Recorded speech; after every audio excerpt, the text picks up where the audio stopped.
Édition du 19 Info, bienvenue sur Al24 News, voici votre sommaire.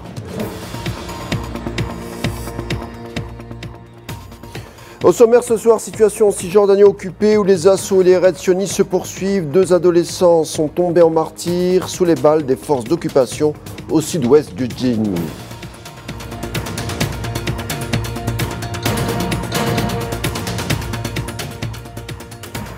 Raza, où le froid s'installe, des fortes pluies ont inondé les campements des tentes les dernières 24 heures, ajoutant à la misère hivernale saisonnière des populations déjà dévastées par 13 mois de génocide.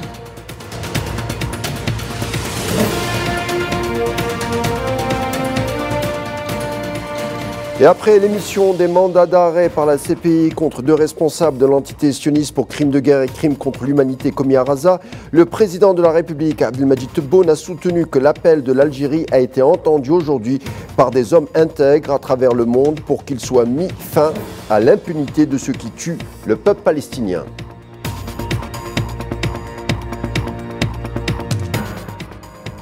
Au Liban, 12 personnes tuées, 8 autres blessées dans des frappes des forces sionistes dans 2 secteurs du district de Tyr, dans le sud de Liban.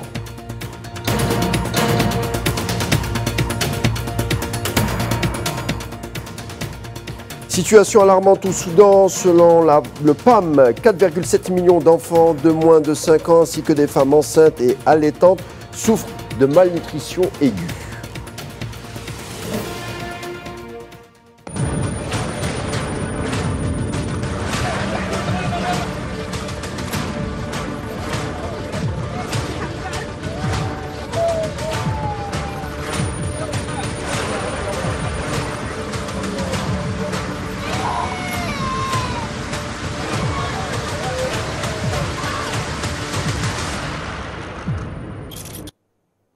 Si pogrom il y a, c'est bien en Palestine occupée, comme on va le voir durant la première partie de notre édition. Agression, pillage des commerces par des colons, encouragés par l'armée sioniste. Et l'orchestre des raids sur la Cisjordanie. Aujourd'hui, 2 Palestiniens, dont un adolescent de 13 ans et un jeune homme de 20 ans, sont morts. Les forces d'occupation sont entrées dans le village de Ya'abed, au sud-ouest de Jenin, et où des affrontements ont éclaté au cours desquels des soldats coloniaux ont tiré à balles réelles.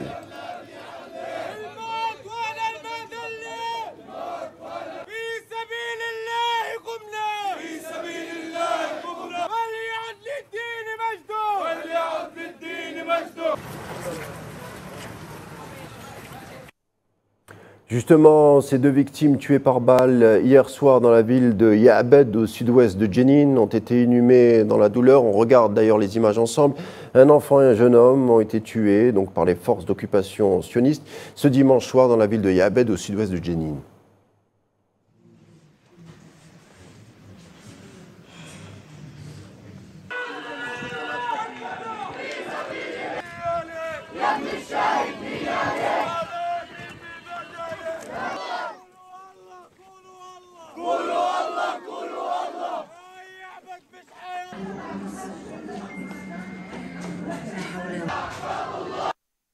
Entre des tueries régulières, les arrestations se poursuivent toujours concernant la Cisjordanie. 19 Palestiniens interpellés au sein des zones de Tulkarem, Al-Khalil, Naplouse, Jenin et Ariha. Le tout accompagné, comme à l'accoutumée, d'agressions et des menaces contre les familles des victimes concernées. Par ailleurs, on apprend également que les forces d'occupation continuent de prendre d'assaut la ville d'El Mouravir dans le secteur de Ramallah.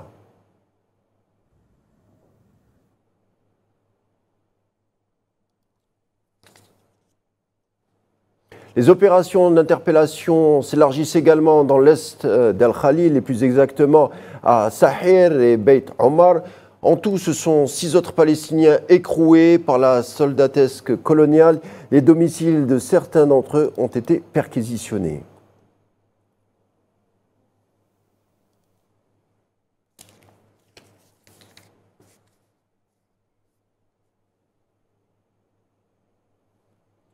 Des interpellations arbitraires, des journées où l'asphyxie enserre la Cisjordanie, 29 Palestiniens arrêtés en 24 heures par les forces d'occupation sionistes. Sans oublier la saisie de terres, des démolitions d'habitations et la légalisation des colonies. En un mot, une vraie barbarie.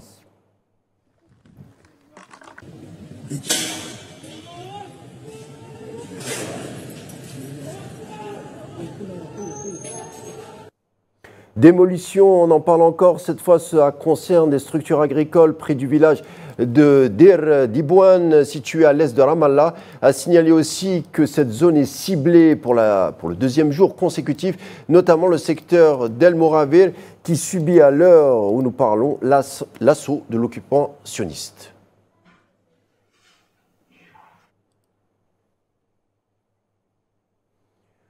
La tension monte également d'un cran au niveau de l'esplanade de la mosquée d'Al-Aqsa dans la ville occupée d'Al-Quds. Les colons ont envahi par vagues l'enceinte de la mosquée pour finir avec des rituels talmudiques en guise de provocation, le tout sous l'œil complice des agents de l'ordre sioniste.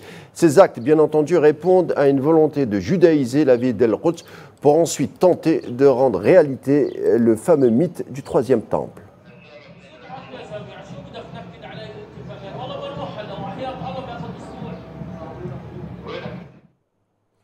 On se déplace à présent vers Gaza. Les bombardements se poursuivent au sein de l'enclave. Des enfants palestiniens ont été blessés lors d'un effondrement dans le quartier de Shijia, à l'est de la ville de l'enclave. On signale également d'autres victimes.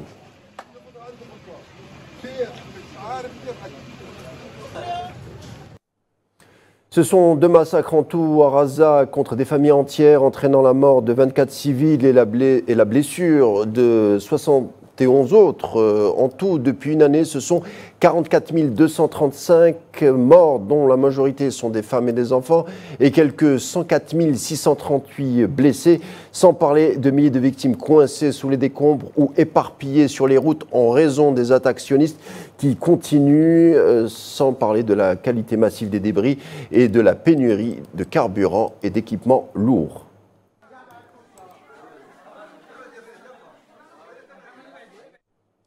Beaucoup de blessés, comme on vient de le voir, et beaucoup de femmes, comme nous l'explique d'ailleurs Mouna Khalil, ministre palestinienne des Affaires de la femme, justement.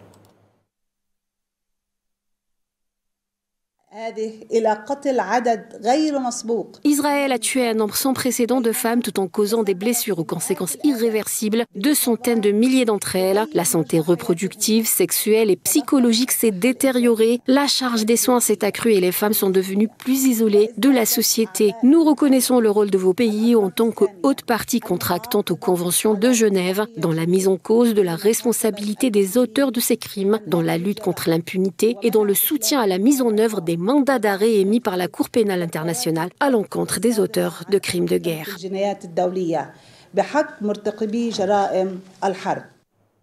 Des bombardements au quotidien à Gaza qui amenuisent les ressources alimentaires. Les gens désemparés ont faim. Gaza, où des habitants manquent de tout. La punition est collective. L'agence l'UNRWA, qui subit aussi les pressions sionistes, prévient que désormais, il n'y aura plus assez d'eau ou de nourriture.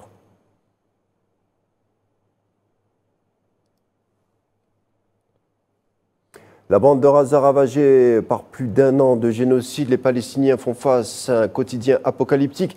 Surtout aux portes de l'hiver, les tentes de fortune d'ores et déjà installées risquent de ne pas suffire pour le nombre de réfugiés ayant été témoins de la démolition de leur maison. Commentaire Maria Chouir.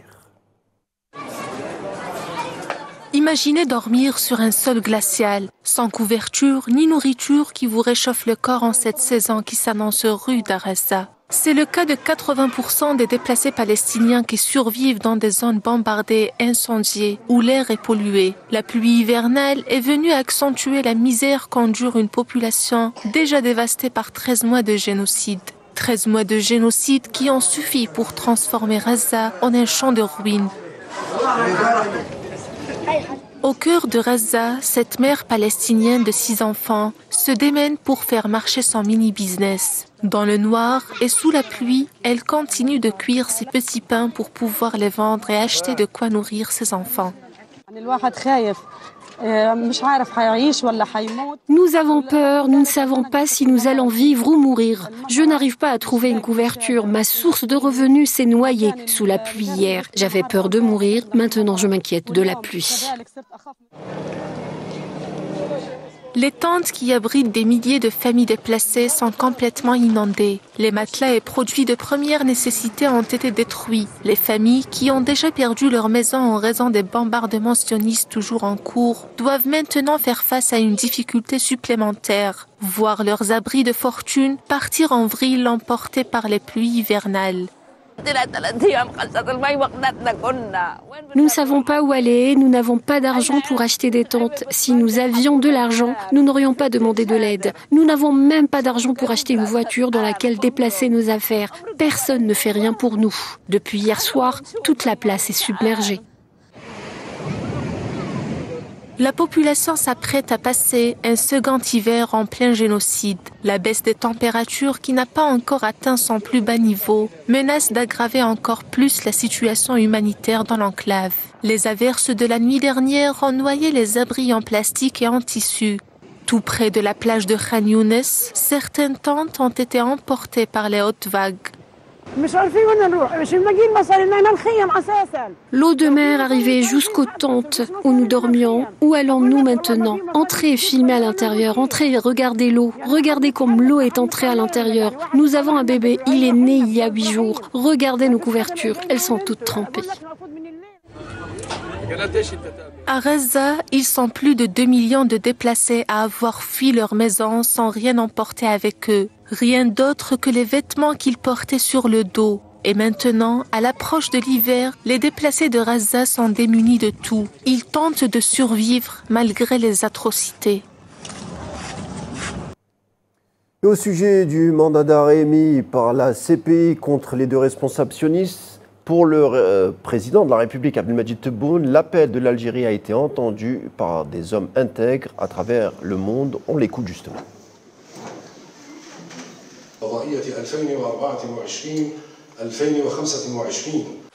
كان فيه نداء لكل النزهاء والشرفاء في العالم استغاثة للشعب الأعزل في غزة في فلسطين.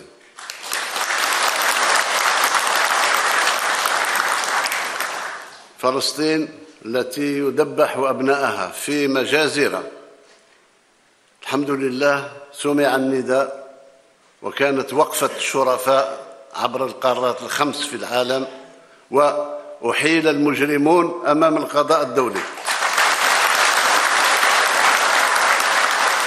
إذن شكرا لكل النزهاء والرجال الواقفين في العالم مع الشعب الفلسطيني ومع الحق والقانون وعلى رأسهم إخواننا وأشقاؤنا في جنوب أفريقيا.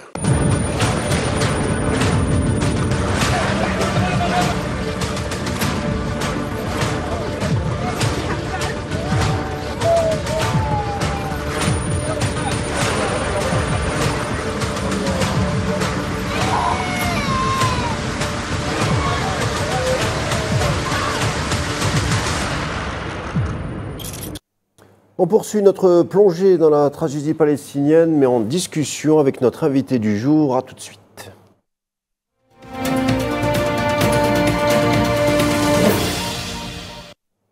En effet, pour évoquer encore le dossier palestinien, j'invite avec plaisir à nous rejoindre à notre table virtuelle, puisqu'il interviendra à partir d'Oran, l'analyse politique Omar Benbarti. Bonsoir Omar Benbarti. Bonsoir à tous les téléspectateurs. Bienvenue.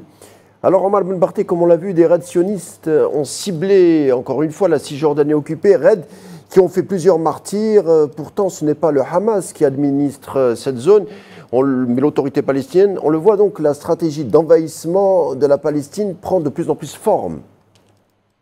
Oui, mais ce qui est déjà remarquable dans ce que vous avez présenté, et vous l'avez bien dit, c'est cette barbarie avec laquelle s'exprime l'entité sioniste. Une barbarie sans nom, c'est-à-dire on ne sait même plus comment la qualifier. Ce peuple palestinien est en train de souffrir le martyre, et puis autour de lui, il y a un monde entier qui regarde ailleurs, bien entendu.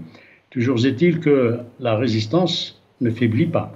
Ce qu'il faut retenir, c'est ça. La résistance continue. Aujourd'hui, vous avez eu vent de tous les bombardements qui ont été effectués sur Tel Aviv, de sorte que maintenant, les sionistes, ceux qui prétendent devoir peupler Israël, sont en train eux-mêmes de ressentir un petit peu ce qu'ont ressenti ces pauvres Palestiniens qui sont bombardés depuis plus d'1 an. Et on bombarde quoi? Des villages, Jabalia, des tentes en plastique, des gens qui n'ont rien à manger. On passe son temps à les bombarder. Ce qui prouve la lâcheté et toute la... Je ne sais même plus comment qualifier cette horreur que développe le gouvernement sioniste, ce qui prouve la lâcheté de ces dirigeants et leur inconséquence parce qu'ils sont condamnés par l'histoire. Quoi qu'ils feront, quoi qu'ils fassent, l'histoire les a condamnés et ce n'est pas leur terre. Il y a là un peuple qui s'appelle le peuple palestinien et cette terre lui appartient. Bien entendu, la résistance palestinienne ou libanaise est au rendez-vous et donne de plus en plus de difficultés à l'hydre sioniste. Mais ce qui est inquiétant, c'est ce blanc-seing qu'on donne à l'entité sioniste de la part des États-Unis et surtout de la communauté internationale. Pour poursuivre notre discussion avec ce chiffre, ce sont 400 attaques de colons recensées en Cisjordanie, notamment par des colons extrémistes qui frappent les Palestiniens, les chassent de leur terre. Il y a eu 15 morts palestiniens rien que de la main de ces colons pour cette année. L'entité sioniste affiche complètement sa solidarité envers les colons et on sent que cette solidarité émane aussi d'un certain côté de Washington. Oui, bien sûr. Je pense qu'il faut élargir un peu la vision que l'on a de la crise, du massacre qui s'opère sous nos yeux en Palestine, occupée. C'est que les Palestiniens, le peuple palestinien, ne fait pas la guerre seulement à l'armée sioniste. C'est toute l'armada occidentale, avec à sa tête les États-Unis d'Amérique, qui s'attaque à cette région et qui fait en sorte qu'elle ne puisse pas relever la tête. Donc que les colons sionistes, avec l'extrême droite qui préfigure là-bas les Ben Rafir et les Smotrich et compagnie, ces gens-là n'ont de cesse que de développer leur discours messianique qui consiste à dire qu'ils sont chez eux, il faut qu'ils élargissent l'État d'Israël, etc., etc. Tout ce baratin avec lequel ils nous fatiguent depuis quelques années maintenant, ça ne prouve qu'une seule chose, ça prouve que les Américains et l'Occident d'une façon générale, avec les Français, les Britanniques, les Allemands, etc., qui continuent d'armer ces barbares et de massacrer ce peuple parce qu'ils ne savent pas comment faire pour s'en débarrasser, cette situation ne fait que provoquer davantage la résistance. Et vous avez bien fait de citer la résistance libanaise aussi, parce que la résistance libanaise est en train de démontrer d'une manière très claire, et ce n'est pas la première fois, Nasrallah, le Cheikh Nasrallah, que Dieu ait son âme, Rabbi Rahmou, avait développé une vision en disant, en mettant en garde l'entité sioniste pour lui dire que si vous continuez dans vos actes de barbarie, de la même manière que vous frapperez Beyrouth, nous frapperons Tel Aviv. Et c'est ce à quoi nous assistons depuis 2 ou 3 jours. C'est Tel Aviv qui reçoit, il y a 4 millions d'Israéliens qui passent leur nuit dans les abris de secours.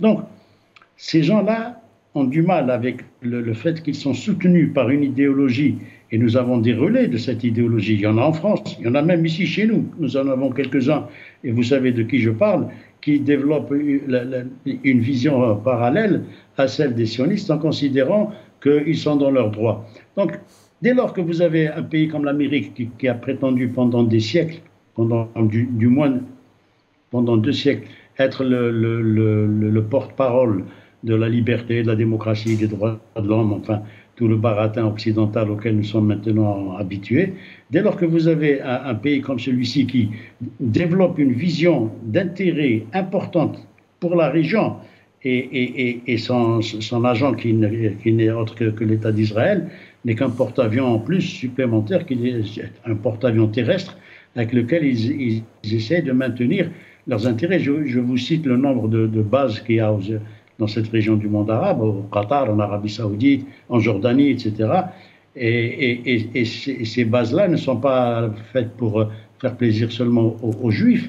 Elles sont là surtout parce que les États-Unis d'Amérique ont décidé d'être une partie prenante des intérêts qu'ils pensent être les leurs dans cette région du monde qui s'appelle le Mashraq. Sauf que les choses sont en train d'évoluer. Regardez ce qui se passe en Ukraine avec la Russie, regardez ce qui va se passer en Chine avec Taïwan, et regardons ce qui se passe avec l'Iran, puisque l'Arabie Saoudite se rapproche de l'Iran, et que tôt ou tard, ces colons palestiniens, ces colons israéliens et sionistes finiront par déguerpir, et ils retourneront d'où ils viennent tous, les Smotrich et compagnie. Alors, sur un autre plan, je veux parler de ce mandat émis contre les officiels sionistes. Je ne sais pas si ce nom vous dit quelque chose, Omar Ben Barty. Théodore Meron, qui est juge à la CPI, ancien survivant des camps de la Seconde Guerre mondiale, il a instruit le dossier de Netanyahou et Galland. Étant juif, on l'aura compris, eh bien, les sionistes l'ont traité d'antisémite. Est-ce que, selon vous, finalement, ce n'est pas la vérité qui est antisémite pour les sionistes, à force de les entendre traiter tout le monde d'antisémite? À force de les entendre traiter le moindre passant qui vient et qui leur dit « vous êtes en train de faire des actes de barbarie d'antisémites », ils commencent franchement à nous fatiguer. Même un co-religionnaire. Pardon? Même un co-religionnaire n'échappe pas au colibé. Oui, bien sûr, bien sûr. Non, il y a beaucoup de juifs qui sont tout à fait contre cette idée. Ils étaient déjà contre la création de l'État d'Israël il y a fort longtemps, mais ils sont aussi aujourd'hui alors tout à fait contre. Nous l'avons vu dans les manifestations aux États-Unis, dans les universités, et nous avons vu comment Joe Biden, qui se déclare sioniste, Joe Biden a dit « je suis sioniste ». Anthony Blinken a dit « je suis sioniste ». Son guignol qui vient se déplacer au Liban, il est lui-même un ancien officier de l'armée israélienne. Donc, ces gens-là savent ce qu'ils font, mais ils le font d'une manière maintenant de moins en moins délibérée, parce qu'ils savent qu'en face d'eux, il y a d'abord un peuple qui se soulève, qui n'accepte pas. Regardez ce que souffre, le martyre que souffre le peuple palestinien, et pourtant, ils n'ont pas quitté leur terre. Ils meurent tous les jours, des enfants sont assassinés, des femmes sont assassinées, mais ils continuent de rester accrochés à leur terre parce que Gaza, c'est une ville qui est millénaire. C'est une ville qui a une histoire, une tradition de plusieurs milliers d'années, et ce n'est pas les Ben Rafir et les Smotrich qui vont venir les déloger de cette région-là. Ils auront beau bombarder, mais toujours est-il qu'aujourd'hui, avec la puissance de feu qu'a développée la résistance, malgré le peu de moyens qu'elle a entre les mains, et surtout ce que fait le Hezbollah au Liban concernant la riposte à l'attaque des sionistes, on voit bien que cette armée, finalement, c'est une armée, c'est un tigre en papier avec lequel on peut se débarrasser, si tant est que les pays arabes limitrophes, la Jordanie, l'Égypte, bien entendu, l'Arabie Saoudite, le Qatar, enfin, ces petits royaumes à la noix de coco qui sévissent dans cette région du monde, si ces petits royaumes se mettaient un jour à penser, à raisonner, comme raisonne un petit peu l'Algérie, mais l'Algérie, malheureusement, pour elle, elle a connu la colonisation et elle sait de quoi elle parle.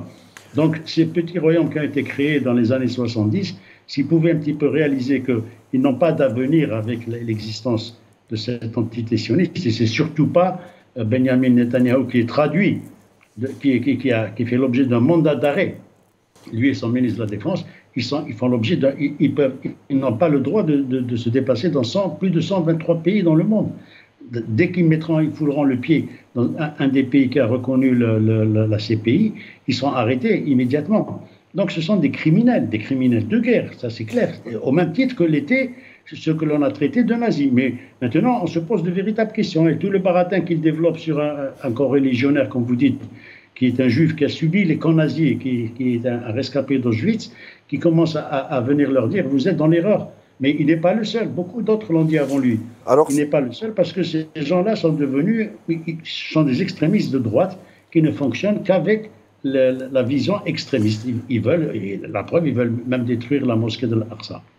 Alors, Omar Ben Barty, vous êtes analyste politique, mais aussi vous êtes sociologue, et c'est aux sociologues que ma prochaine question va s'adresser. Le club des prisonniers palestiniens a déclaré que les forces d'occupation sionistes ont appréhendé plus de 435 femmes depuis le début de la guerre génocidaire contre Gaza en Cisjordanie, y compris Al-Quds occupée dans les territoires de 1948. Aujourd'hui, aujourd'hui, on veut marquer d'une pierre blanche les sévices à l'endroit des femmes en Occident. Et étrangement, on n'a pas entendu les belles âmes féministes occidentales s'indigner du sort de la femme palestinienne. Comment vous l'expliquez? Comment le sociologue que vous êtes l'explique? Bah, vous savez, nul besoin d'être sociologue pour comprendre l'attitude de ces pseudo-défenseuses des droits des femmes, parce que la femme palestinienne, cela fait des dizaines d'années qu'elle souffre, mais elle continue. Moi, j'ai en tête l'image d'une femme palestinienne, lorsque Sharon sévissait à cette époque à Gaza, qui lui avait dit, elle lui montrait son ventre, et elle lui disait, avec mon ventre, je continuerai à produire des petits Palestiniens. Donc, la femme palestinienne n'a pas besoin de toutes les voix de ces pseudo-démocrates, entre guillemets, et défenseuses des droits des femmes dans le monde, en particulier celle d'Occident, parce qu'on sait très bien à quelle sauce elle s'en nourrit. Et donc, il y a une mainmise en plus sur toutes ces organisations, ces ONG, une mainmise de la CIA, du FBI, les ONG américaines, les ONG occidentales. Toutes ces ONG sont entre les mains de ces compagnies qui n'ont de cesse que de taper sur la palestinienne ou bien de taper sur les Palestiniens. Et le sort des prisonniers palestiniens, il n'est pas enviable. Aujourd'hui, il y a des voix qui s'élèvent, j'en ai vu beaucoup en France, des prix Nobel, soi-disant, de littérature, qui ont signé des pétitions pour défendre une fripouille, un harki, un vendu de la France, un sioniste pour moi, et qui se taisent, et qui n'ont rien fait pour libérer, par exemple, restons en France. Vous avez un prisonnier politique qui s'appelle Georges Ibrahim Abdallah, qui devait être libéré en 1999 et qui est toujours dans les prisons de la France. Alors que Georges Ibrahim Abdallah, il n'y a rien contre lui. Son dossier est vide, ça fait 40 ans qu'il sévit dans les prisons françaises. Est-ce que les gens qui sont en train de s'égosiller actuellement sur les médias, enfin je ne les regarde même pas, les médias européens se battent pour défendre la mémoire ou le statut de ce prisonnier politique qui a à peu près mon âge. Donc, il y a des choses comme ça dont il faut prendre acte, et je pense que nous, en Algérie, nous avons compris, enfin pour certains d'entre nous, nous avons compris que nous n'avons rien à attendre de ces gens-là, ni de leur histoire, ni de leur idéologie, et je crois que même au plan sociologique, leurs visions sociologiques sont à revoir complètement. On a appris l'heureuse nouvelle, enfin on espère qu'elle sera respectée, que Georges Ibrahim Abdallah sera normalement libéré prochainement, tout quand on le souhaite. On suivra ça avec attention. Dernière question, Omar Ben Barty, il y a un an, on vous avait reçu pour discuter de la tragédie palestinienne, du génocide palestinien. On ne se doutait pas que ce génocide s'allongerait dans le temps. À quand un cessez-le-feu, Omar Ben Barty? On sait qu'il y a 3 jours, les Américains à l'ONU ont apposé encore une fois, c'est invariable, c'est une constance, un veto. Est-ce que le monde, et c'est inquiétant, est-ce que le monde se serait habitué à la tuerie des Palestiniens? Vous rappelez-vous, il y a plus d'une année, lorsqu'on a commencé les émissions avec vous sur Algérie 24, j'avais dit qu'il n'y aurait jamais de cessez-le-feu avec l'entité sioniste. Et les images et mes propos sont enregistrés chez vous, ou bien ils sont sur mes bandes. Je pense que tant que les Américains ne recevront pas la fessée qu'ils doivent recevoir, et c'est en train de se profiler à l'horizon, c'est en train de se mettre en place, ça va prendre encore quelques temps, mais il ne faudra jamais rien attendre, même s'il y a la CPI qui a émis des mandats d'arrêt contre 2 criminels de guerre, ce sont des criminels de guerre, qui s'appelle Benjamin Netanyahou et son ministre de la Défense, Yoav Galantz, même s'il y a des mandats d'arrêt contre eux, ces gens-là continueront de sévir parce qu'ils ont un puissant lobby qui les défend. Tous les médias sont entre leurs mains, mais les médias sont en train de se casser la figure. CNN, regardez, suivez un petit peu ce qui se passe aux États-Unis, CNN est une boîte qui est en train de couler. Alors que CNN, financièrement parlant. Pardon? Financièrement parlant. Financièrement parlant, bien entendu, mais c'est important, et même sur son public est désaffecté vis-à-vis de ce qu'elle a à dire. Il y a maintenant des journalistes qui s'expriment d'une autre façon et qui disent ce qu'ils ont à dire sur les réseaux sociaux. Donc, à partir de ce moment-là, il y a des mutations qui sont en train de s'opérer à travers le monde. Ça va prendre malheureusement encore un peu de temps, mais je ne crois pas, moi, tant que les Américains disposeront d'un droit de veto au niveau du Conseil de sécurité, ils continueront à défendre leur larva qui est l'entité sioniste. Et donc, il n'y aura de paix au Proche-Orient que lorsque Israël, et c'est ce qui se passe depuis 2 ou 3 jours, recevra une raclée. Et la raclée, elle ne viendra, alhamdoulilah, il y a des hommes valeureux et des nobles qui existent à travers le monde, mais tant que des pays continuent de développer des relations diplomatiques, aujourd'hui il y a des pays qui ont des relations diplomatiques avec des criminels de guerre. L'Égypte et le Bahreïn et compagnie, les Émirats arabes, ont des relations diplomatiques avec 2 personnes qui sont des criminels de guerre. Il y a quelque chose qui il y a le Maroc aussi, il y a le Marzen, ne l'oublions pas. Et n'oublions pas nos voisins d'à côté, le Marzen, qui alors lui, il a dépassé toutes les limites. Mais donc, le sens de l'histoire, il faudra bien qu'à un moment ou à un autre, les populations, et je pense que les peuples ne sont pas tout à fait d'accord avec ce que font leurs gouvernants, et à un moment ou à un autre, la vérité finira par éclater. Et c'est ce qui est en train de se produire. Nous sommes en train d'assister à des moments historiques, mais ça va prendre encore peut-être 1 mois, 2 mois, 3 mois. Pour l'instant, il ne faut pas encore parler de paix parce que les sionistes n'ont qu'une seule idée en tête, c'est de déloger autant de Palestiniens qu'ils peuvent et d'en massacrer autant qu'ils peuvent. Donc il ne faut pas se faire d'illusions là-dessus. Ils ne pourront commencer à comprendre que lorsqu'ils feront leur valise pour se tirer et revenir de là où ils viennent. Que la Providence vous entende, Omar Ben Barty. Merci d'avoir été des nôtres. Je rappelle que vous interveniez à partir d'Oran. Vous êtes analyste politique et je vous dis à très bientôt. Et encore une fois, merci. Merci à vous. Après la Palestine, on s'intéressera au dossier libanais juste après ça.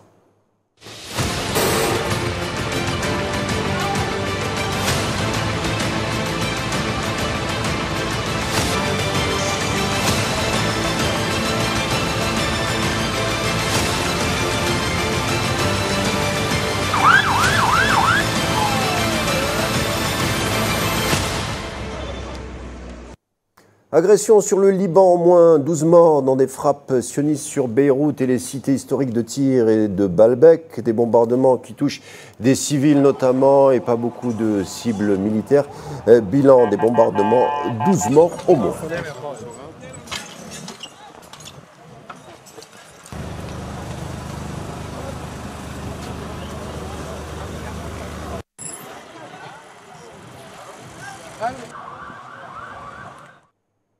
Frappe meurtrière contre Beyrouth dans la nuit d'hier jusqu'à encore ce matin. Sur fond de pression internationale accrue en vue d'un cessez-le-feu, les Libanais tentent de rester optimistes malgré le contexte difficile. Commentaire Amlem Zenzitouni. À voir ces images de Beyrouth, tout porte à croire que tout va bien. Mais ce calme apparent n'est qu'une façade, un moment de calme furtif avant que de nouvelles bombes ne pleuvent sur la capitale du pays du Cèdre. En dépit de l'agression, les Libanais essayent de garder espoir. Ils tentent de continuer à vivre, de perpétrer leurs habitudes quotidiennes malgré le danger qui plane. Au Liban, nous sommes habitués à endurer beaucoup de choses. Et après tout, c'est une guerre et nous devons la supporter jusqu'au bout. En tant qu'étudiant en éducation physique, j'ai beaucoup appris grâce au sport. Comme nous avons beaucoup appris dans ce pays qu'il faut toujours endurer jusqu'au bout. Ces dernières 24 heures, Beyrouth, la capitale, a connu une série de bombardements intensifs, ayant touché essentiellement la banlieue sud.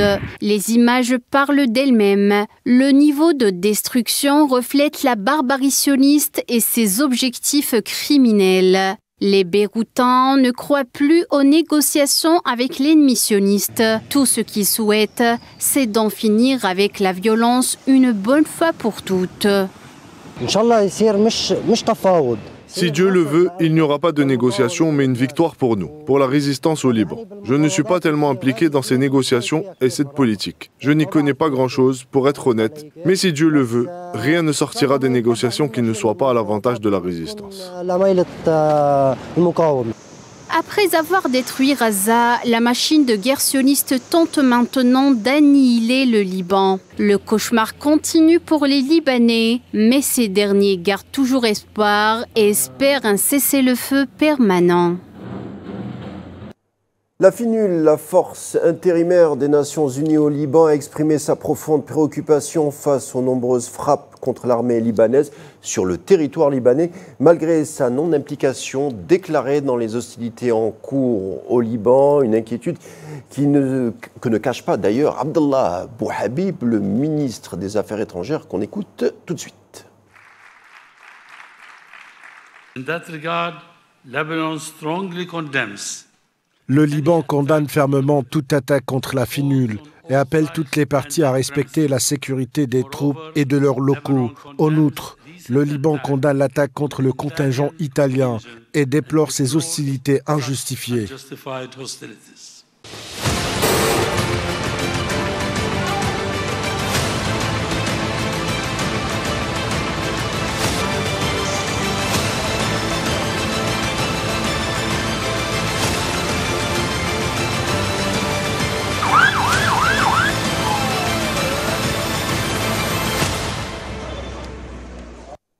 Alors question, une guerre qui déborde au Liban et plusieurs autres encablures au sein du Moyen-Orient obérit-elle à un plan ourdi par l'hydre sioniste? Nombreux analystes répondraient par l'affirmatif, tout comme le ministre irakien des Affaires étrangères Fouad Hussein.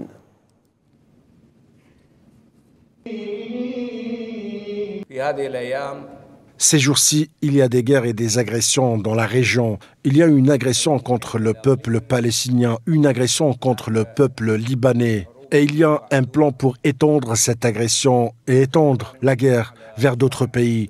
Il est du devoir de chacun d'intensifier les efforts diplomatiques, d'abord pour prévenir toute agression ou menace et pour mettre fin à toute menace ou agression contre l'Irak. Nous essayons de parvenir à un cessez-le-feu avec d'autres pays. Ces risques sont présents et nous devons travailler de manière intensive et conjointe avec de nombreuses capitales et gouvernements, en particulier les plus influents.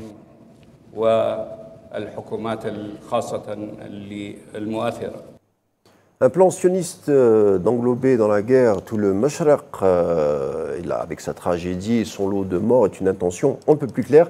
La Ligue arabe, au vu des derniers mois et les pays touchés, affirme que les intentions sionistes ne font plus l'ombre d'un doute. Dans une déclaration hier soir à l'issue des travaux du Conseil de la Ligue arabe lors de sa session extraordinaire au niveau des délégués permanents tenus à la demande de l'Irak, le représentant permanent de l'État de Palestine auprès de la Ligue arabe, Mohamed Al-Aqlour, a fait savoir que le Conseil, en sus d'avoir dénoncé les intentions de l'entité sioniste d'étendre son agression à la Syrie et l'Irak notamment, et a dénoncé les recours abusifs des États-Unis au veto du Conseil de sécurité pour empêcher l'adoption d'une résolution obligeant l'entité sioniste à mettre fin à son agression à Gaza.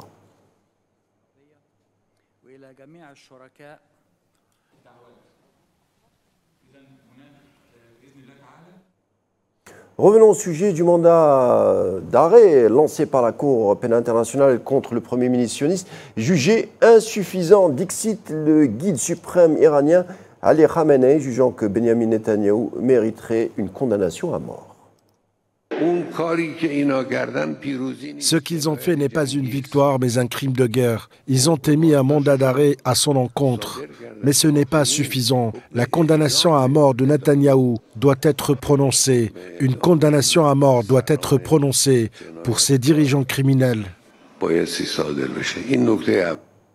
Après le Mashraq, on en vient à présent nouvelle africaine. Restez avec nous.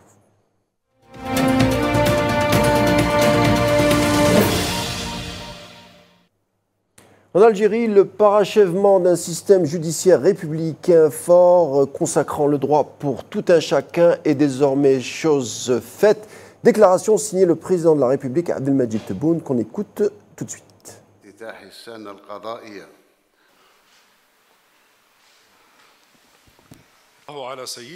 أشير بأن في ظرف صعب مرت به البلاد كانت فيه العصابة من خلال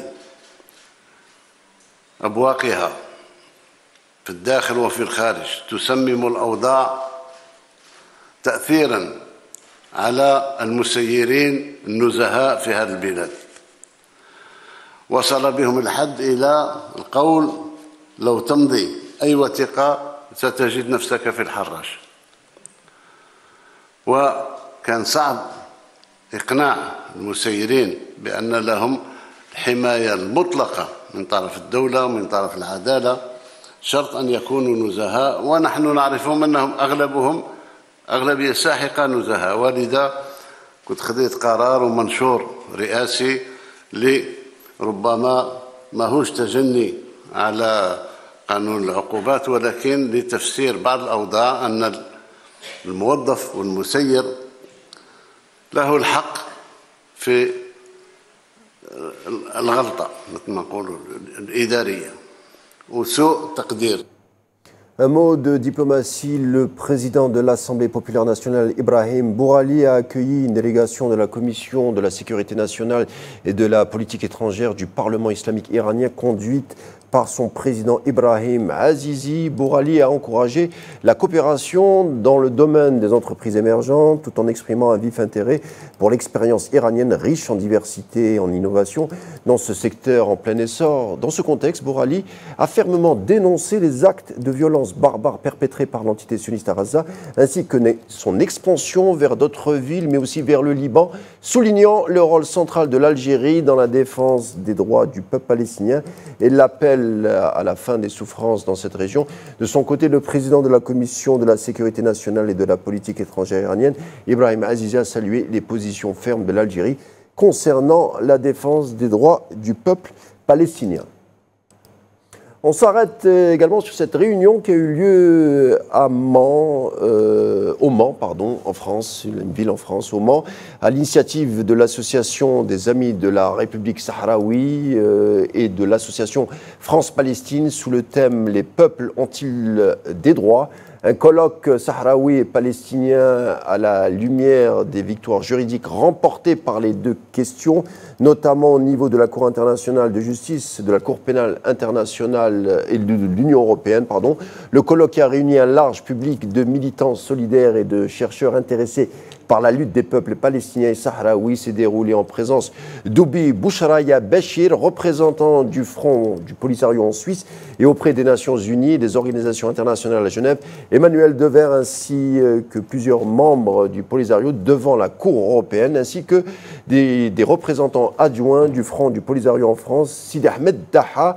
La diplomatie sahraoui, après avoir souligné la similitude des éléments juridiques entre la lutte des deux peuples et l'importance des acquis juridiques enregistrés dans le contexte international actuel, a insisté que le droit ne se prescrit pas et que les dernières décisions concernant la Palestine et le Sahara occidental adressent des messages d'espoir aux deux peuples selon lesquels le droit et la légitimité internationale étaient consacrés.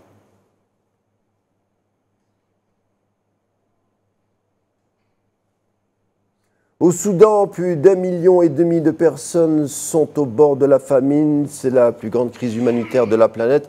C'est la plus grande crise également de la faim, la plus grande crise de déplacement. Et le monde s'en désintéresse, dénonce le chef du Conseil norvégien pour les réfugiés qui fustige l'indifférence de la communauté internationale alors que le pays est en guerre depuis avril 2023.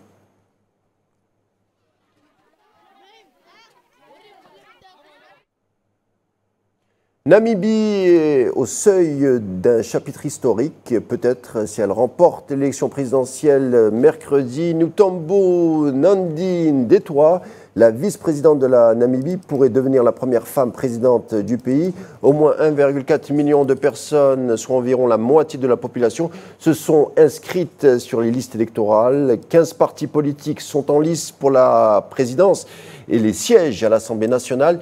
Les résultats du scrutin anticipé spécial organisé pour les missions étrangères, les marins et les services de sécurité de Namibie, annoncé par la commission électorale du pays de ce mois-ci, indiquent que Nandine Detwa et son parti, le SWAPO, sont en tête. On en reparlera certainement d'ici là.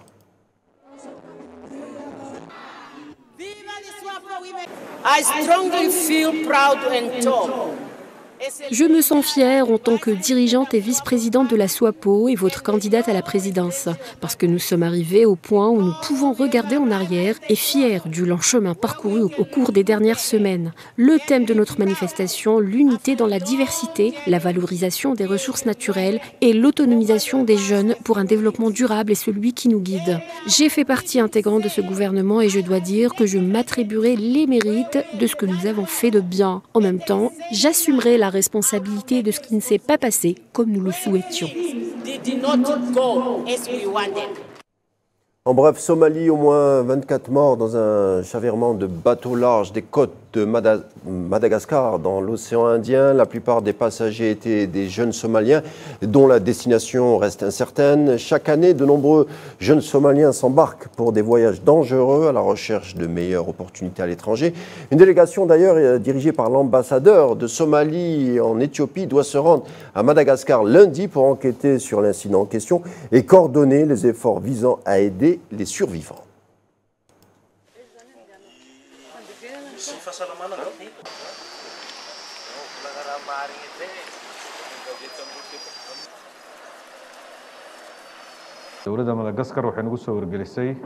Selon les informations partagées par le gouvernement malgache, un bateau transportait 38 personnes, avec 15 morts confirmés, tandis que le second avait 32 passagers en son bord, dont 9 ont péri. Au total, 24 personnes ont tragiquement perdu la vie, tandis que 46 ont été sauvées. Le gouvernement somalien et notamment son ambassade à Addis Abeba ont travaillé activement ces 2 derniers jours pour coordonner les efforts visant à assurer la sécurité et le bien-être des survivants. Le gouvernement somalien prévoit de rapatrier les survivants à Mogadiscio dans les jours à venir.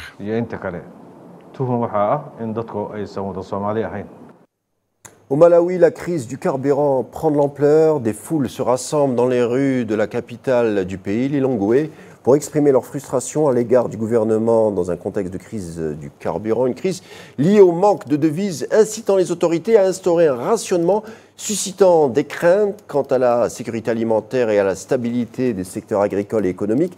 Les files d'attente devant les stations-service se sont allongées ces derniers jours dans les principales villes du pays, notamment au sein de la capitale, où des milliers d'automobilistes et de chauffeurs de transport de marchandises cherchent désespérément de l'essence et du gazole.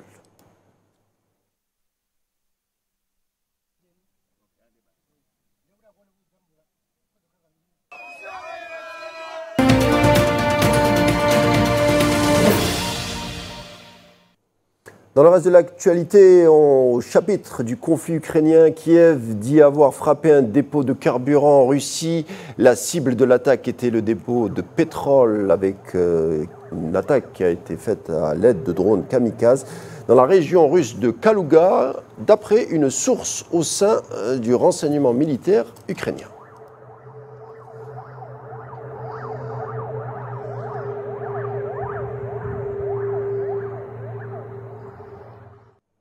Et puis les réponses russes ne se sont pas fait attendre. Tout d'abord, on signale des frappes sur des sites d'assemblage d'équipements ukrainiens non loin de la ville de Dnipro. Et également, on verra que d'autres attaques ont eu lieu au départ du territoire russe.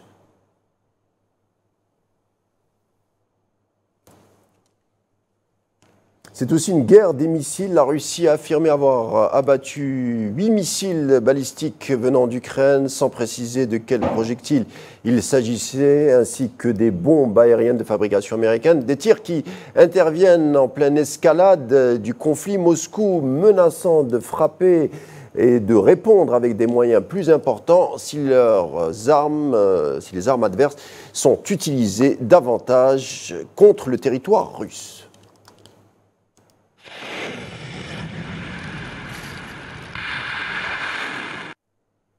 Des frappes de missiles russes ont fait des dizaines de blessés dans la journée à Kharkiv, deuxième ville d'Ukraine, dans le nord-ouest du pays, ainsi qu'à Odessa, ville portuaire de la mer Noire, selon les autorités régionales.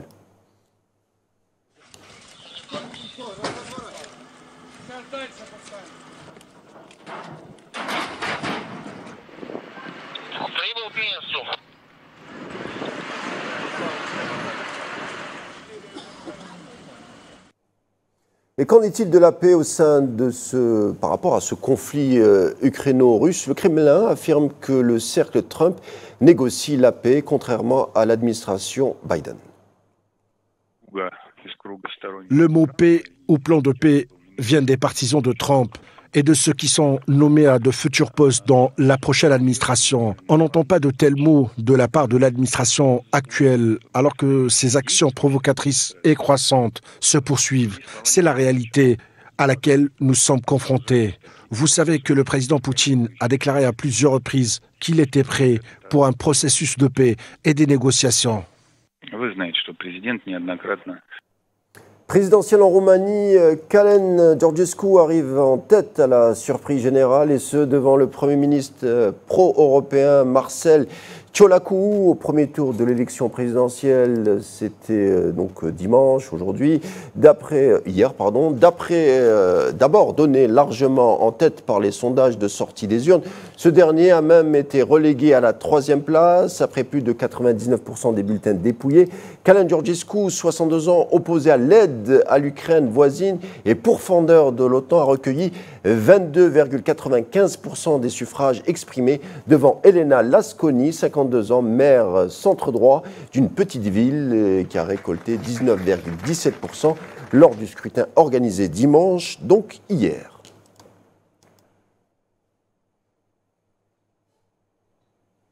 Colère en Géorgie et démonstration de force. Des milliers de manifestants se sont rassemblés aujourd'hui devant le Parlement nouvellement élu à l'occasion de sa session inaugurale, accusant le parti au pouvoir d'avoir truqué le scrutin. Les législateurs de l'opposition ont refusé de prendre part à la session, ne laissant que 89 membres du parti Le Rêve géorgien présents au sein de l'hémicycle.